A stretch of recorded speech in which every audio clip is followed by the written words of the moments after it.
प्राचीन समय में एक विचित्र पक्षी रहता था।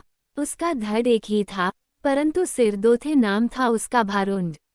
एक शरीर होने के बावजूद उसके सिरों में एकता नहीं थी और न ही था तालमेल।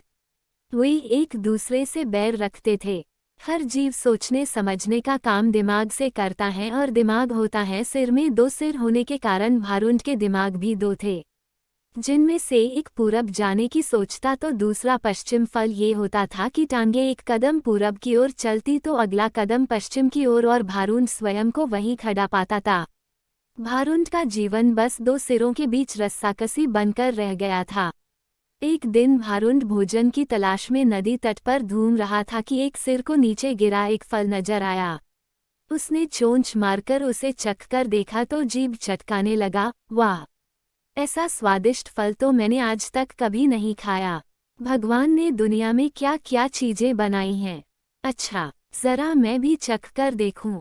कहकर दूसरे ने अपनी चोंच उस फल की ओर बढ़ाई ही थी कि पहले सिर ने झटककर दूसरे सिर को दूर फेंका और बोला, अपनी गंदी चोंच इस फल से दूर ही रख। ये फल मैंने पाया है और इसे मैं ही खाऊंगा। अरे, हम दोनों एक ही शरीर के भाग हैं। खाने पीने की चीजें तो हमें बांटकर खानी चाहिए। दूसरे सिर ने दलील दी। पहला सिर कहने लगा, ठीक, हम एक शरीर के भाग हैं। पेट हमारे एक ही हैं। मैं इस फल को खाऊंगा तो वह पेट में ही तो जाएगा और पेट तेरा भी है। दूसरा सिर बोला, खाने का मतलब केवल पेट भरना ही नहीं होता भाई। जीभ का स्वाद भी तो कोई चीज है। तबीयत को संतुष्टि तो जीभ से ही मिलती है। खाने का असली मजा तो मुंह में ही है। पहला सिर तुनकर चिढ़ाने वाले स्वर में बोला, मैंने तेरी जीभ और खाने के मजे का ठेका थोड़े ही ले रखा है। फल खाने के बाद पेट से डकार आएगी, वह डकार तेरे मुंह से भी निकलेगी। उसी से गुजारा चला लेना। अब ज्यादा बकवास न कर और मुझे शांति से फल खाने दे। ऐसा कहकर पहला सिर चटकारे लेकर फल खाने लगा। इस घटना के बाद दूसरे सिर ने बदला लेने की ठान ली और मौके की तलाश में रहने लगा।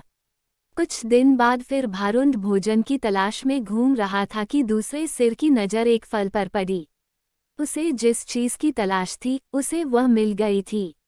दूसरा सिर उस फल पर चोंच मारने ही जा रहा था कि पहले सिर ने चीखकर चेतावनी दी, अरे अरे, इस फल को मत खाना। क्या तुझे पता नहीं कि यह विषैला फल है? इसे खाने पर मृत्यु भी हो सकती है। दूसरा सिर हंसा, हे, तू चुपचाप अपना काम देख। तुझे क्या लेना है कि मैं क्या खा रहा हूँ? भूल गया उस दिन की बात। पहले सिर ने समझाने की कोशिश की, तूने ये फल खा लिया तो हम दोनों मर जाएंगे। दूसरा सिर तो बदला लेने पर उतारू था। बोला, मैंने तेरे मरने जीने का ठेका थोड़े ही ले रखा है।